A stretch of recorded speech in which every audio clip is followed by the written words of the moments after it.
നമസ്കാരം. ഇറാൻ മുൻ പരമോന്നത നേതാവ് ആയത്തുള്ള അലി ഖമേനിയുടെ അന്ത്യയാത്രയ്ക്കായി ഇറാൻ ഒരുങ്ങുമ്പോൾ പ്രഖ്യാപനങ്ങളുമായി ഇറാൻ സൈന്യം രംഗത്തെത്തുകയാണ്. ഇറാനിലെ മൊസല്ല പ്രാർത്ഥനാ സമുച്ചയത്തിൽ നടന്ന സംസ്കാര ചടങ്ങുകൾക്കിടെയാണ് സൈനിക മേധാവിയായ അമീർ ഹത്താമി നടത്തിയ പ്രസംഗം പശ്ചിമേഷ്യൻ രാഷ്ട്രീയത്തെ തന്നെ വീണ്ടും മുൾമുനയിലാക്കിയത്. അലി ഖമേനിയുടെ രക്തത്തിന് ഞങ്ങൾ പ്രതികാരം ചെയ്യും എന്ന ഹത്താമിയുടെ തുറന്ന പ്രഖ്യാപനം ഈ വിഷയത്തിൽ ഇറാൻ നിലപാട് കടുപ്പിക്കുകയാണ് എന്ന വ്യക്തമായ സൂചന കൂടിയാണ്. ഫെബ്രുവരി 28 നടന്ന അമേരിക്ക ഇസ്രയേൽ സംയുക്ത വ്യോമാക്രമണത്തിലാണ് ഖമേനി കൊല്ലപ്പെട്ടത്. ഈ സംഭവത്തിനു ശേഷം തുടർച്ചയായി പ്രതികാര ഭീഷണികൾ മുഴക്കുന്ന ഇറാൻ തങ്ങളുടെ പ്രതികാരത്തിനുള്ള ഫയൽ ഇപ്പോഴും തുറന്നു തന്നെയാണ് ഇരിക്കുന്നു എന്നാണ് ഇറാന്റെ പരമോന്നത ദേശീയ സുരക്ഷാ കൗൺസിലും കഴിഞ്ഞ ദിവസം ആവർത്തിച്ച് വ്യക്തമാക്കിയത്. കുറ്റവാളികളെ തക്ക സമയത്തിന് നിയമത്തിന് മുന്നിൽ കൊണ്ടുവരുമെന്നും അതിന് അധികം സമയം വേണ്ടി വരില്ല എന്നും കൗൺസിൽ വ്യക്തമാക്കുന്നുണ്ട്. ജൂലൈ 4 ടെഹ്റാനിൽ ആരംഭിച്ച ഖമേനിയുടെ സംസ്കാര ചടങ്ങുകൾ ജൂലൈ 9 വടക്കുകിഴക്കൻ നഗരമായ മഷ്ഹാദിൽ പൂർത്തിയാകും. ഷിയ വിശ്വാസികളുടെ ഏറ്റവും പുണ്യസ്ഥലങ്ങളിലൊന്നായ ഇമാം റസയുടെ ദേവാലയത്തിന് സമീപം അദ്ദേഹത്തെ സംസ്കരിക്കണമെന്ന ആഗ്രഹപ്രകാരം തന്നെയായിരിക്കും ചടങ്ങുകൾ നടക്കുക. അതിവിപുലമായ സുരക്ഷാ ക്രമീകരണങ്ങൾക്കിടയിലാണ് ഈ അന്ത്യയാത്ര പുരോഗമിക്കുന്നത്. പശ്ചിമേഷ്യൻ രാഷ്ട്രങ്ങൾ വലിയ ആശങ്കയോടെയാണ് ഈ നീക്കങ്ങളെ നോക്കിക്കാണുന്നത്.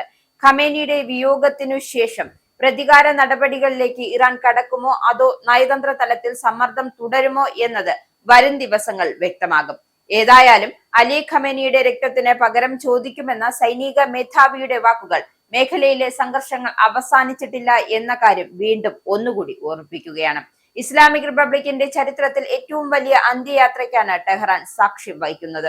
അന്തരിച്ച പരമോന്നത നേതാവ് ആയത്തുള്ള അലി ഖമേനിക്ക് ആദരാഞ്ജലി അർപ്പിക്കാൻ എത്തിയത് ഇറാൻ പ്രസിഡന്റ് മസൂദ് പെഷഷ്കിയാനും പാർലമെന്റ് സ്പീക്കർ മുഹമ്മദ് ബാഗർ ഗാലിബും വിതുമ്പലടക്കാനാകാതെ പൊട്ടിക്കരഞ്ഞു. ഈ പൊട്ടിക്കരച്ചിൽ ലോകത്തെ തന്നെ ഒന്നടങ്കം വേദനിപ്പിച്ചു. ഫെബ്രുവരി 28 അമേരിക്ക ഇസ്രയേൽ വ്യോമാക്രമണത്തിൽ കൊല്ലപ്പെട്ട ഖമേനിയുടെ ശവസംസ്കാര ചടങ്ങുകൾ 6 ദിവസമാണ് നീളുന്നത്. പശ്ചിമേഷ്യയിലെ യുദ്ധ സാഹചര്യത്തിൽ നിന്നും താൽക്കാലികമായി മാറി നിന്നാണ് ഇറാൻ തങ്ങളുടെ നേതാവിന് വിട ചൊല്ലുന്നത്. ഖമേനിയുടെ ഭൗതിക ശരീരം വഹിച്ചുകൊണ്ടുള്ള വിലാപയാത്ര ഇസ്ലാമിക് റിപ്പബ്ലിക്കിന്റെ പ്രതിരോധ ശേഷിയുടെ പ്രതീകമായി മാറിക്കഴിഞ്ഞിരിക്കുകയാണ്. എന്നാൽ പിതാവിന്റെ മരണത്തിന് ഒരാഴ്ച കഴിഞ്ഞിട്ടും അദ്ദേഹത്തിന്റെ പിൻഗാമിയായി പരമോന്നത നേതാവായ മൊജ്തബ ഖമേനിയുടെ പൊതുവേദിയിൽ പ്രത്യക്ഷപ്പെടാത്തത് വലിയൊരു ചർച്ചയ്ക്ക് വഴിവെച്ചിട്ടുണ്ട്. സംസ്കാര ചടങ്ങിൽ ഇന്ത്യയെ പ്രതിനിധീകരിച്ച് വിദേശകാര്യ സഹമന്ത്രി പങ്കെടുത്തു.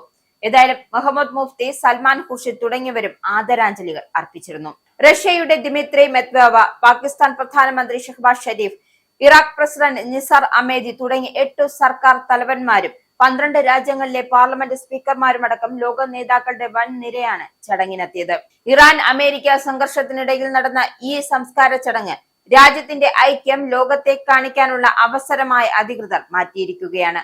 ഖമേനിയുടെ മരണം ഇറാനിൽ ഒരു ശൂന്യത സൃഷ്ടിച്ചിട്ടുണ്ട് എങ്കിലും 6 ദിവസത്തെ ആചാരങ്ങളുടെ ആ വിടവ് നികത്താനാണ് ഇസ്ലാമിക് റിപ്പബ്ലിക്കിന്റെ കഠിനമായ ശ്രമം.